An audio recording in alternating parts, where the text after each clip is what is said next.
నమస్తే welcome to hash tag you నేను మీ రాజేష్. దేశంలో ఓవైపు పార్లమెంట్ ఎన్నికల సందడి నడుస్తున్నటువంటి నేపథ్యంలో తెలంగాణ రాష్ట్రంలో ఆవిర్భావ వేడుకలకు రాష్ట్రం సిద్ధమవుతోంది. ఇట్లాంటి సందర్భాల్లోనే జాతీయ గీతం, తెలంగాణ గీతం, అట్లాగే తెలంగాణ లోగో, ఇట్లా అనేక ఇష్యూస్ మధ్య ఇవాళ తెలంగాణ ఆవిర్భావ వేడుకలు జరుగుతున్నాయి. మరోవైపు దేశంలో మోడీ వ్యతిరేకకాలు, ఇవన్నీ కూడా ఎట్లా దేశంలో రాజకీయాలు ఎట్లా ఉన్నాయి, రాష్ట్రంలో ఆవిర్భావ వేడుకలు, మరోవైపు పెద్ద ఎత్తున ఉద్యమకారులందరూ కూడా ఇవాళ పండగ వాతావరణం అంటూ కూడా అభివర్ణిస్తున్నటువంటి పరిస్థితిలో ఎట్లా ఉంటుంది ఆవిర్భావ వేడుకలు, ఏ దిశగా ఇవాళ ప్రభుత్వం ముందుకెళ్లబోతోంది, మరోవైపు ఇప్పుడున్నటువంటి కొన్ని విమర్శలు, కొన్ని రాజకీయం చేస్తున్నటువంటి ఆ రాజకీయ విమర్శల్ని ఏ విధంగా ప్రభుత్వం తిప్పికొడుతుందో మాట్లాడదాం. మనతో పాటు తెలంగాణ జర్నలిస్టుల అధ్యయన వేదిక అధ్యక్షులు, అట్లాగే టీశాట్ సీఈఓగా ఉన్నటువంటి బోధనపల్లి వేణుగోపాల్ రెడ్డి గారు మనతో పాటు జాయిన్ అవుతారు. సీనియర్ జర్నలిస్ట్, విశ్లేషకులు కూడా ఆయనతో మాట్లాడదాం, ఇవన్నీ కూడా డిస్కస్ చేద్దాం. నమస్తే వేణు గారు. నమస్తే. ఏం సార్, ఇవాళ తెలంగాణ పండుగ, తెలంగాణ ఆవిర్భావ వేడుకలు అత్యంత ఘనంగా దశాబ్ది కాలం తర్వాత జరుగుతున్నటువంటి వేదిక. మీరు కూడా జర్నలిస్టుగా ఉద్యమంలో కీలకంగా భూమిక పోషించినటువంటి వ్యక్తి. ఎట్లా అనిపిస్తుంది ఒక ఉద్యమకారునిగా, జర్నలిస్టుగా ఇవాళ తెలంగాణ ఆవిర్భావ వేడుకల్ని మీరు ఎట్లా చూస్తున్నారు? ఒకటి జూన్ 2 అనేది ఓకే, గత ప్రభుత్వము జూన్ 2ను ఏర్పాటు చేసి తెలంగాణ ఆవిర్భావ దినోత్సవంగా ప్రకటించింది. సో అదే రోజును మళ్ళీ ఇలా కొత్త ప్రభుత్వం, కాంగ్రెస్ ప్రభుత్వంగా రేవంత్ రెడ్డి ముఖ్యమంత్రిగా ఇప్పుడు ఘనంగా వేడుకలు జరపాలనేది నిర్ణయించారు. సో దశాబ్ది ఉత్సవాలు వాస్తవానికి ఇప్పుడు 10 సంవత్సరాలు అయింది. కానీ ఇప్పుడు దశాబ్ది ఉత్సవాలు, కానీ బీఆర్ఎస్ పార్టీ అప్పుడే 9 సంవత్సరాలకే దశాబ్ది ఉత్సవాలని చేసింది. కానీ ఇప్పుడు 10 సంవత్సరాలు. సో దశాబ్ది ఉత్సవాలను ఘనంగా జరపాలి. ప్రధానంగా ఇవాళ తెలంగాణ సాకారం అయ్యింది అంటే సోనియా గాంధీ సాహసం, సోనియా గాంధీ నిర్ణయం వల్లనే తెలంగాణ ఏర్పాటు అయింది. సో మరి మొదటిసారి తెలంగాణ ఆవిర్భావ దినోత్సవం జరిగినప్పుడు సోనియా గాంధీ గారు రాలేదు. సో కేసీఆర్ గారి ప్రభుత్వము అది అప్పుడు. సో కాబట్టి ఇవాళ కాంగ్రెస్ పార్టీ ఇచ్చిన పార్టీ ఇవాళ అధికారంలో రాష్ట్రంలో ఉంది. సో సోనియా గాంధీని ఇన్వైట్ చేయాలి, అదేవిధంగా అందరినీ, అంటే ఈ ఉద్యమంలో పాల్గొన్న మొత్తం ఉద్యమకారులని, కవులను, కళాకారులను అందరినీ ఇన్వైట్ చేయాలి, చేసి దశాబ్ది ఉత్సవాలను ఘనంగా జరపాలనేది ప్రభుత్వం యొక్క నిర్ణయం. మరొకటి రాష్ట్ర గీతం. 10 సంవత్సరాలుగా కేసీఆర్ అధికారంలో ఉండి ఒక రాష్ట్ర గీతాన్ని ఏది అనేది చెప్పి నిర్ణయించలేకపోయారు. సో మొదటగా జయ జయ తెలంగాణ అని చెప్పి అందరం అనుకున్నాము. తెలంగాణ వచ్చిన తర్వాత ఇమ్మీడియట్ జయ జయ తెలంగాణను అందశ్రీ గారు రాసిన ఆ గీతాన్ని రాష్ట్ర గీతంగా పెడతారని అనుకున్నాం. కానీ కేసీఆర్ గారు దాన్ని పక్కకు పెట్టాడు. అందశ్రీ రాసిన గీతాన్ని ఎందుకో మరి ఆయన పక్కకు పెట్టాడు 10 సంవత్సరాలు. కానీ ఇవాళ కాంగ్రెస్ ప్రభుత్వం రాగానే ఉద్యమకారులను గౌరవించే విధంగా అందశ్రీ గారు రాసిన జయ జయ తెలంగాణ గీతాన్ని రాష్ట్ర గీతంగా మార్చబోతుంది. సో దాని కొంతమంది వివాదం చేసే ప్రయత్నం, దానికి సంగీతం అందిస్తున్న కీరవాణి గారిని వివాదంలోకి తీసుకొస్తున్నారు. ఓకే, నేనేమంటున్నా అంటే ఇక్కడ తెలంగాణ ముందు రచయిత ఇంపార్టెంట్. ఆల్రెడీ జయ జయ ఆల్రెడీ పాపులర్ అయిపోయింది. దాని సంగీతాన్ని కంపోజ్ చేయాలనేది ఒక ఆలోచనతోని కీరవాణి గారు ఆస్కార్ అవార్డు తీసుకున్నారు. కాబట్టి కంపోజ్ ఇంకా బాగా చేస్తారేమన్న ఆలోచనతో అందశ్రీ గారు తీసుకున్న నిర్ణయం. కానీ ఒక ఉద్యమకారుడిగా కీరవాణి గారు సంగీతం చేయడం వాస్తవంగా తప్పు పట్టాలా, లేదంటే కావాలని రాజకీయ విమర్శగా అసలు నేనేమంటే విమర్శించే వాళ్ళందరూ కూడా అసలు రాష్ట్ర గీతాన్నే గుర్తించని వాళ్ళు ఇవాళ మాట్లాడుతున్నారు. అందశ్రీ గారు రాసిన గీతాన్నే గుర్తించని వాళ్ళు కంపోజ్, ఇప్పుడు మ్యూజిక్ గురించి, సంగీతం గురించి మాట్లాడుతున్నారు. ఇప్పుడు నీకు అక్కడ ఉన్న ఆయన రచన చేసిన గీతం ఇంపార్టెంటా, కీరవాణి చేసే సంగీతం ఇంపార్టెంటా? మీరు అసలు గీతాన్నే గుర్తించలేదు, రాష్ట్ర గీతంగా మీరు పరిగణించలేదు. ఇవాళ గుర్తించి అందశ్రీ గారికి గౌరవం ఇచ్చి ఆ గౌరవాన్ని నిలబెడుతుంటే మీరు తట్టుకోలేకపోతున్నారు. మేము గుర్తించండి, వాళ్ళు గుర్తిస్తున్నారు కానీ ఒక బాధ మీలో ఉన్నది. ఒక ఆస్కార్ అవార్డు తీసుకున్న కీరవాణి వారితో సంగీతాన్ని మనం జోడించాలనేది ఆయన ప్రయత్నము. మీరు అసలు గుర్తించనే లేదు కదా గీతాన్నే కదా, జయ జయ తెలంగాణ పాటను గుర్తించలేదు కదా. మరి పాటని గుర్తించినటువంటి వాళ్ళకి వాళ్ళు వివాదాలు సృష్టిస్తుంటే వాళ్ళకి అసలు మాట్లాడే అర్హత ఉంటుందా? నేనేమంటే వాళ్ళని ఎవ్వరు ఇప్పుడు పట్టించుకునే పరిస్థితిలో లేరు. జయ జయ తెలంగాణ అంటే ఏంటి, తెలంగాణ మొత్తం ఒట్టిపడింది. అందులో అందశ్రీ గారు రచించారన్న విషయం తెలంగాణ ప్రజలందరికీ తెలుసు. దాన్ని ఎలా అధికారికంగా రాజముద్ర వేస్తున్నారు. సో అది ఇవాళ విమర్శించే వాళ్ళు ఎవరైతే ఉన్నారో వాళ్ళు తట్టుకోలేకపోతున్నారు. ఇది చరిత్రలో నిలిచిపోతుంది. కాబట్టి ఇది వాళ్ళకే క్రెడిట్ పోతుంది కదా, కాంగ్రెస్ ప్రభుత్వానికే క్రెడిట్ పోతుంది, ముఖ్యమంత్రి గారు రేవంత్ రెడ్డి గారికి క్రెడిట్ పోతుంది, ఒక ఆందోళన కలుగుతుంది. సో ఆ అక్కస్తో మాట్లాడుతున్నారు తప్ప ఇందులో ఏమీ లేదు. సో ఇప్పుడు రేవంత్ రెడ్డి గారికి క్రెడిట్ రాకుండా చూసే ఒక కుట్ర జరుగుతుంది. ఏది చేసినా రాష్ట్ర ప్రభుత్వ అధినేతగా దాన్ని గుర్తించి, పాటను గుర్తించి, అందశ్రీ గారిని గౌరవించి సన్మానించి ఈ ప్రభుత్వం చేయబోతుంది. కాబట్టి అది ఏదున్నా అది కాంగ్రెస్ ప్రభుత్వానికి క్రెడిట్ ఉంటుంది, అదే అందశ్రీ గారికి క్రెడిట్ ఉంటుంది. సో గీతం పక్కకు పెడితే ఇవాళ లోగో ఏదైతే ప్రభుత్వ చిహ్నం ఉంటుందో, రాజముద్ర ఉంటుందో దాన్ని కూడా మార్చే ప్రయత్నం చేస్తున్నారు. దాని మీద కూడా వివాదాలు తీసుకొస్తారు. ఎందుకంటే కాకతీయ తోరణం కానీ చార్మినార్ కానీ తీసేయడం కూడా పెద్ద ఎత్తున వివాదం తీసుకొస్తున్నారు. ఏకంగా కేటీఆర్ లాంటి వాళ్ళు చార్మినార్ దగ్గరికి వెళ్ళి ఆందోళన చేయడం, వరంగల్లో కొంత ఉద్యమాలు, అంటే కాకతీయ తోరణం ఎందుకు తీసేయాల్సి వచ్చిందని ఒక దానికి ఇప్పుడు ప్రతి అంశంలో సెంటిమెంట్ను రగిలించే ప్రయత్నం బీఆర్ఎస్ పార్టీ చేస్తుంది, గత టీఆర్ఎస్ పార్టీ చేస్తుంది. అసలు మీరు ఈ రాజముద్రలో ఈ తోరణాలు, చార్మినార్లు ఎందుకు పెట్టారో ముందు ప్రజలకు సమాధానం చెప్పాలి. వాస్తవానికి సింబల్ మారుస్తారా మారోరా అనేది ప్రభుత్వం నిర్ణయం తీసుకుంటుంది. ఇంకా తీసుకోలేదు. సో దాని మీద ఒక చర్చ అయితే ఉన్నది, మొదటి నుంచి కూడా చర్చ ఉన్నది. భిన్న అభిప్రాయాలు ఉన్నాయి. వాస్తవానికి అసలు ఇప్పుడు రాష్ట్రం ఏర్పడింది, ఉమ్మడి ఆంధ్రప్రదేశ్ నుంచి రాష్ట్రం ఏర్పడింది. రాష్ట్రం ఏ రూపంలో ఏర్పడ్డది, ఎలా ఏర్పడ్డది? ప్రజలందరూ ఉద్యమం చేసి అమరులయ్యారు. నువ్వు అమరుల మీద స్తూపం ఎందుకు పెట్టలే? మరి గది ఎందుకు పెట్టలేదు అంటున్నా.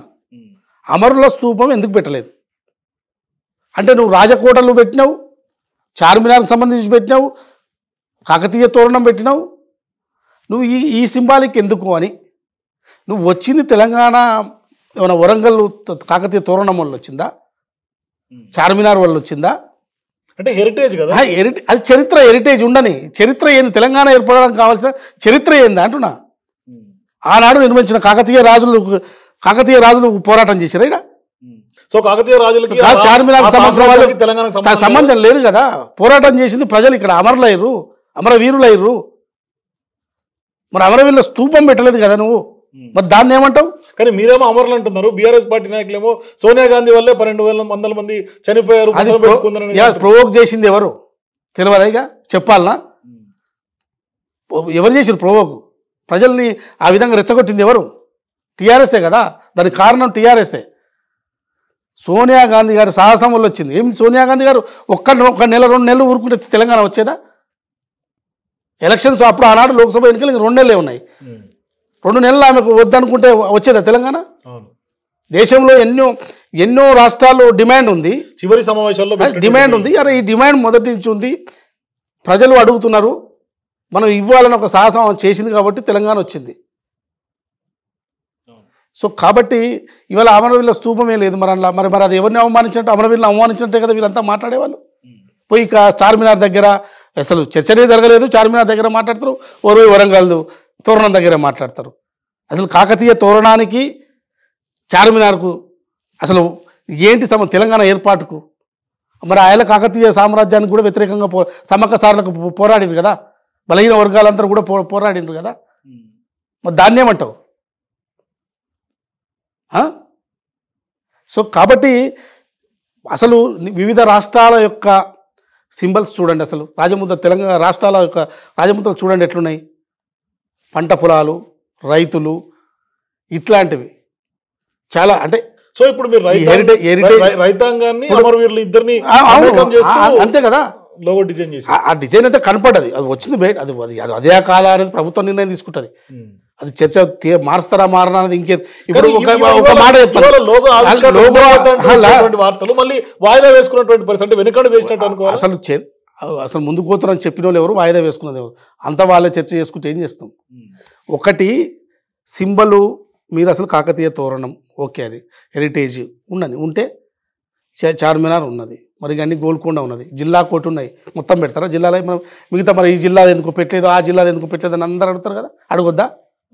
మహబూబ్నగర్ ఎందుకు పెట్టలేదు, జోగులాంబర్ ఎందుకు పెట్టలేదు అంటే మా జిల్లాను అవమానించిన అన్ని పెడితే లోగో అవుతుందా? మరి అందుకోసమే హెరిటేజ్ అనేది చరిత్రకు సంబంధించిన కట్టడాలు కానీ ఇవన్నీ పెట్టకూడదు వాస్తవానికి. సో ఇవాళ అంటే ఇప్పుడు వాళ్ళు ఏమంటారు, వరంగల్ కాకపోతే మన వరంగల్ పెడతారంటే మన మహబూబ్నగర్ పెట్టలేదు, నల్గొండ పెట్టలేదు, మరి బీఆర్ఎస్ నల్గొండ మహబూబ్నగర్ మెదక్ ఖమ్మం తిరగకుండా ఉంటుందా? కాబట్టి వరంగల్ ని అవమానపరిచినట్టుగా బీఆర్ఎస్ చిత్రీకరిస్తుంది. అదే చెప్తున్నాను. మరి మరి మహబూబ్నగర్ రావద్దు, నల్గొండకు రావద్దు, రంగారెడ్డిలో తిరగొద్దు, గివా మాట్లాడేది? మిగతా జిల్లాలు మొత్తం తిరగొద్దు వాళ్ళు, అట్లుంటుందా? అసలు అందరికీ సంబంధించింది. అమరవీరులు ఈ తెలంగాణ ఏర్పాటు కూడా కారకులు, వాళ్ళే కారకులు. సో అందుకోసమే సోనియా గాంధీ గారు చెలించిపోయారు. అసలు వీళ్ళు ఏంది, ఈ టీఆర్ఎస్లో ఏంది ఇట్లా రెచ్చగొట్టి పిల్లలు చంపుతున్నారు, ఇది కాదు తెలంగాణ ఇవ్వాల్సిందే ఇక తప్పదనుకుని ఆమె సాహసంతో వచ్చింది, ఆమె నిర్ణయంతో వచ్చింది. సో అమరవీరుల నిర్ణయం వాళ్ళని చూసి చరించడానికి వచ్చిన తెలంగాణను నువ్వు అమరుల మీద స్తూపమే పెట్టలేదంటే నువ్వు ఎంత మొత్తం తెలంగాణ మొత్తాన్ని అవమానించినట్టే కదా.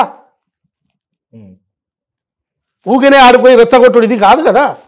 సో ఇప్పుడు తెలంగాణలో అమరవీరుల స్తూపం పెట్టడం ద్వారా మరొకసారి తెలంగాణ సెంటిమెంట్ వాడుకున్నటువంటి పరిస్థితి, లేకుంటే వాళ్ళకు అమరవీరుల మీద వాళ్ళకి చిత్తశుద్ధి లేదు, వాళ్ళ కుటుంబాల మీద చిత్తశుద్ధి లేదు, వాళ్ళకి ఎవరి మీద చిత్తశుద్ధి లేదు, వాళ్ళకి అధికారం ఇవే కావాలి. వచ్చిన 4 రోజులకే ప్రభుత్వాన్ని కూడా కొడుతున్నారు కదా, అక్కస్తో మాట్లాడారు కదా. వాళ్ళకు అసలు అమరవీరులు కాదు, అసలు ఉద్యమకారులు అంటే వాళ్ళకి గౌరవం లేదు. ఊకే టీఆర్ఎస్ పార్టీని ఊకే ఇదేదో తెలంగాణ ఉద్యమ పార్టీ అంటారు అని చెప్పి బీఆర్ఎస్గా మార్చుకున్నారు తప్పించుకోనిక. వాళ్ళు వచ్చి వాళ్ళ మళ్ళా ఇది పెట్టలేదు, అది మారుస్తారు, ఇది మారుస్తారు అంటే మరి జిల్లాకు ఒకటి ఉన్నది పెడతారా? జిల్లాకు ఒక కట్టడాలు ఉన్నాయి, కాకతీయ తోరణం అంటే మరి వాటి సమ్మక్క సారక వాళ్ళకి ఎదురు పోడారు మొత్తం బలైన. కానీ ఇప్పుడు కేసీఆర్ ఆన వల్ల అయితే కాదు కదా కాకతీయ తోరణమైన కావాలి, ఇప్పుడు తొలగించాల్సినటువంటి అవసరం ఏముందని. కేసీఆర్ ఆనవాళ్ళు కాదు, అసలు తెలంగాణ ఏర్పాటుకి ఎవరు ఆనవాళ్ళు అంటున్నా. ఏమున్నాయి తెలంగాణ ఏర్పాటు గల కారణాలు ఏంది అది చూడాలి కదా.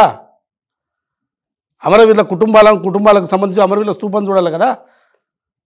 మరి ఎందుకు దాని ఎందుకు మర్చిపోయినా? అది పెడితే ఎప్పుడు ఇది నాది కాదు, నాకు సంబంధం లేకుండా పోతుంది, అందుకోసమే ఈ సామ్రాజ్యాలు పెడితే నాదో సామ్రాజ్యంగా చూస్తారు అని చెప్పి అందుకోసమే మొదటి నుంచి కూడా ఆయన కట్టడాలకు రాజరికాలకే దానికే ప్రయారిటీ ఇచ్చింది తప్ప అమరవీరుల కుటుంబాలకు కానీ అమరవీరుల స్తూపానికి కానీ ప్రయారిటీ ఇవ్వలేదు. కుటుంబాలు మరి ఎంతమంది అమరవీరులు చచ్చిపోయి ఎంతమందికి సాయం చేసిండు, కుటుంబాలకు ఎంతమందికి భూమి ఇచ్చిండు, ఎంతమందికి వాళ్ళకి ఇల్లు కట్టించిండు. పోనీ వారికి ఒక ఉద్యమం చేసిన గుర్తింపుగా ఏమైనా వాళ్ళకి ఏమైనా ఇచ్చిండా ఇప్పటివరకు 10 సంవత్సరాల్లో? ఇవాళ కొంతమంది ఉద్యమకారులు కూడా వ్యతిరేకిస్తున్నటువంటి పరిస్థితి కదా, దాన్ని ఎట్లా మీరు ఇది చెప్తారు? దానికి ఏం చెప్తారు? ఏ ఉద్యమకారులు? చాలా మంది ఉస్మానియా నుంచి కానీ లేకుంటే కొంతమంది విద్యార్థి ఉద్యమకారులు, కొంతమంది ఉద్యమకారులు కూడా ఇవాళ ఇదే అంశాన్ని లేవనెత్తున్నారు. అంటే వాళ్ళ వెనకాల కూడా బీఆర్ఎస్ ఉందనుకోవాలా? ఏది లేదు, ఇదంతా రెచ్చగొట్టే ప్రయత్నం బీఆర్ఎస్ చేస్తుంది.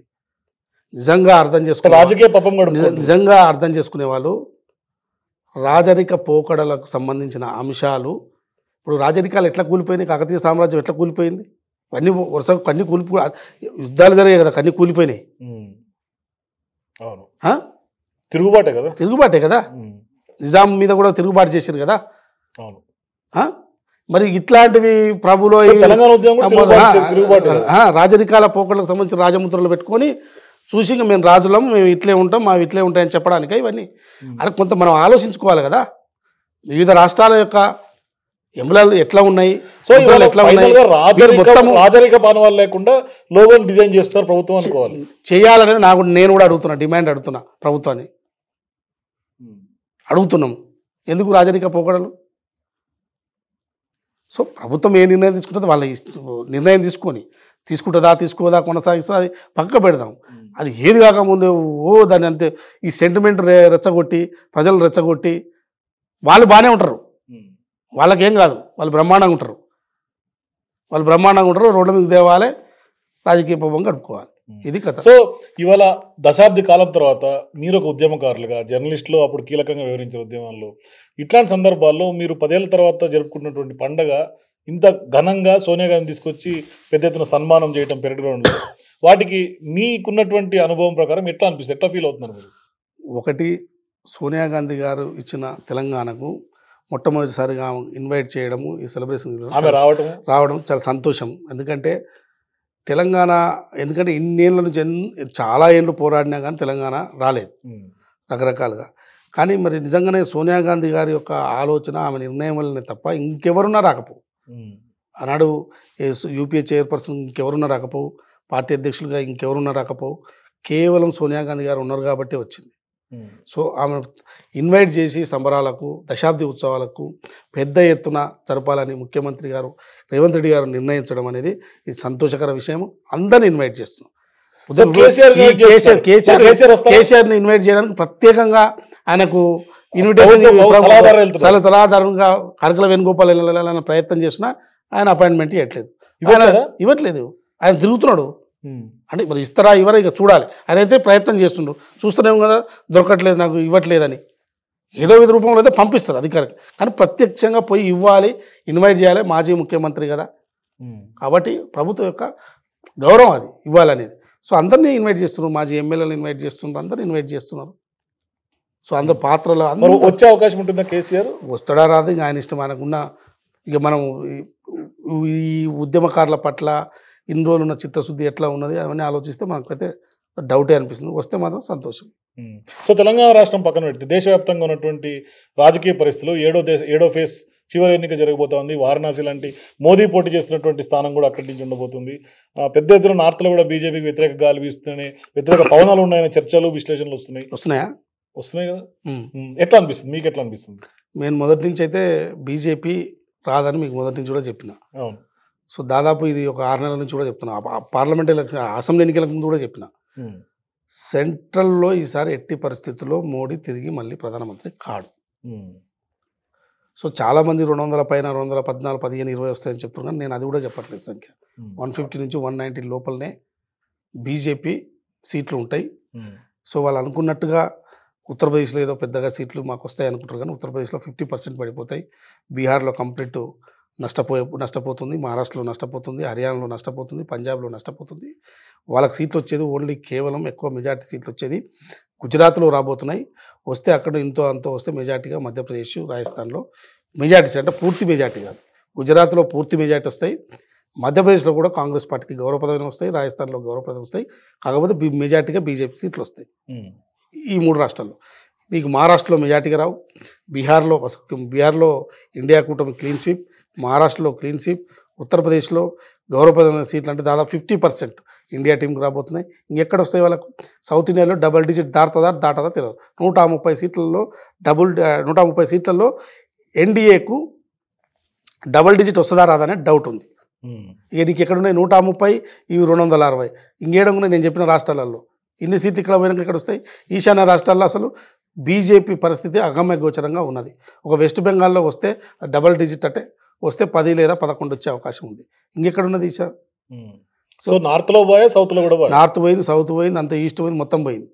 సో బీజేపీ ఈసారి 150 నుంచి 190 సీట్ల మధ్యలోనే ఉండే అవకాశం. అంటే బీజేపీ మరి మొత్తం కూటమిలో ఏమన్నా అందులో ఎవరున్నారు? అందరూ మొత్తం కలిపి అదే ఎన్డీఏ టీంకే నేను చెప్పేది.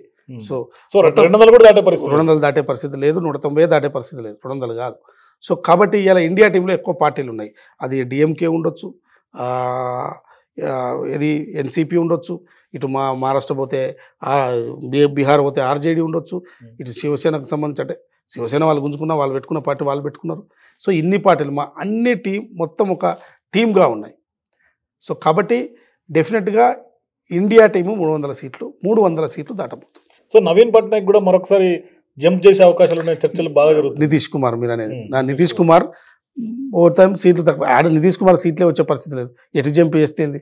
ఇప్పుడు ఉన్నది ఎన్డీఏలో ఉండొచ్చు, ఆయన సీట్లే. ఇప్పుడు బీహార్లో ఉన్న 40 సీట్లకు మొత్తమే 6-7 సీట్లు వచ్చేటట్టుంది. ఏది ఎన్డీఏకు, అది బీజేపీకి 2-3 అన్ని తీసుకొస్తే 1-2 వస్తుంది. నేను ఎటు జంప్ చేస్తేంది? సో క్లీన్ స్వీప్ కాబోతుంది Bihar, clean sweep India team. ఇటు మహారాష్ట్ర, బీహార్, మహారాష్ట్రలో 48, బీహార్లో 40, ఇక్కడనే 88 స్థానాలు. సో ఇక 80 స్థానాలు ఉత్తరప్రదేశ్లో. సో అందులో దాదాపుగా కూడా 40 నుంచి 50 సీట్లు ఇండియాకి వచ్చే అవకాశం ఉంది. ఇంకేడొస్తాయి వాళ్ళకు? 400 సీట్లు ఏడొస్తాయి. సో మీ అంచనా ప్రకారం 300 దాటుతుంది ఇండియా కూటమి. ఇండియా కూడా 300 దాటుతుంది. ఇండియా కూడా 300 దాటబోతుంది. బీజేపీ మాత్రం, ఎన్డీఏ టీం మాత్రం. సో ఇప్పుడు ప్రధాన చర్చ 300 దాటుతుంది. నెక్స్ట్ ప్రధాన రేసులు ఎవరనేది కదా చర్చ. ఎందుకంటే మెజారిటీ సీట్లు వచ్చినటువంటి పార్టీకే ప్రధాని అనేది వాళ్ళ తాజాగా కాంగ్రెస్ పార్టీ నాయకులు జయరాం రమేష్ లాంటి వాళ్ళు అందరూ చెప్తున్నారు. సో ఇట్లాంటి సందర్భాల్లో 48 గంటలు ఇప్పుడు 1వ తారీఖు మీటింగ్ ఏదో పెట్టుకోబోతున్నారు ఇండియా కూటమి. సో ఎవరిని డిసైడ్ చేసే అవకాశం ఉంటుంది? ఎవరు డిసైడ్ చేసినా ఏది చేసినా రాహుల్ గాంధీకి ఎక్కువ స్కోప్ ఉంది ప్రధానమంత్రి కావడానికి. ఎందుకంటే ఒక రాజకీయ పార్టీగా కాంగ్రెస్ పార్టీకి కూడా 140 నుంచి 160 సీట్లు రాబోతున్నాయి. 140 నుంచి 160 సీట్లు రాబోతున్నప్పుడు రాహుల్ గాంధీ గారిని ఎక్కువగా అందరూ ప్రపోజ్ చేసే అవకాశం ఉంటుంది. విత్ ఇన్ ద పార్టీలో కాంగ్రెస్ పార్టీలో కూడా రాహుల్ గాంధీ కావాలనే కోరుకుంటారు. సో మిగతా పార్టీలో కూడా రాహుల్ గాంధీని వ్యతిరేకించే వాళ్ళు కూడా ఎవరు లేరు. ఆర్జేడీ వ్యతిరేకించదు, మమతా వ్యతిరేకించదు. ఇప్పుడు ఆమె అవుట్ ఆఫ్ దనే ఉంది కదా ఇప్పుడు ప్రస్తుతానికి. ఆమె కాకపోతే అవుట్ ఆఫ్ ది సపోర్టు ఇండైరెక్ట్గా చేసే అవకాశం ఉంటుంది. కాబట్టి ఎస్పీ కూడా అఖిలేష్ కూడా వ్యతిరేకించే పరిస్థితి లేదు. అఖిలేష్ కూడా రాహుల్ గాంధీని ప్రధానమంత్రి కావాలని కోరుకుంటాడు. ఆర్జేడీకి సంబంధించిన లల్లూ ప్రసాద్ యాదవ్ కూడా రాహుల్ గాంధీ కావాలని కోరుకుంటాడు. ఇంకెవరున్నారు అన్ని శరద్ పవార్ కూడా. కానీ గతంలో అరవింద్ కేజ్రీవాల్ మమతా ఇద్దరు కూడా ఖర్గేని కావాలనే ఒక సూచన కూడా పెట్టినట్టుగా ఇండియా కూటమిలో గతంలో చర్చలు జరిగాయి. ఏది పెట్టినా విత్ ఇన్ ద పార్టీలో ఎవరు కావాలన్నారు. కాంగ్రెస్ పార్టీకి ప్రధానమంత్రి ఇవ్వాలన్నప్పుడు ఎవరు విత్ ఇన్ ద పార్టీలో వాళ్ళు చర్చించుకుంటారు. లేదా out of the party Congress కావద్దు అనుకున్నప్పుడు అందరు కూటమి కూర్చొని మొత్తం ఇండియా టీం కూర్చొని చర్చించుకుంటుంది. కానీ ఎక్కువ మెజార్టీ సీట్లు ఉన్న పార్టీకే స్కోప్ ఎక్కువ ఉంటుంది, ఇది స్పష్టం. సో 300 సీట్లు దాటుతున్నప్పుడు టీం మొత్తం 300 సీట్లు దాటుతున్నప్పుడు కాంగ్రెస్ పార్టీకి ఎక్కువ అవకాశాలు ఉంటాయి, రాహుల్ గాంధీ గారికి ఎక్కువ ప్రధానమంత్రి అయ్యే అవకాశాలు ఉంటాయి. చూద్దాం జూన్ 4 ఏం జరగబోతుందో. మీ విశ్లేషణ జూన్ 4 కూడా మాకు అవసరం, ఆ రోజు కూడా మాట్లాడదాం. ఇది వేణు గారితో exclusive interview. For more videos please watch #you.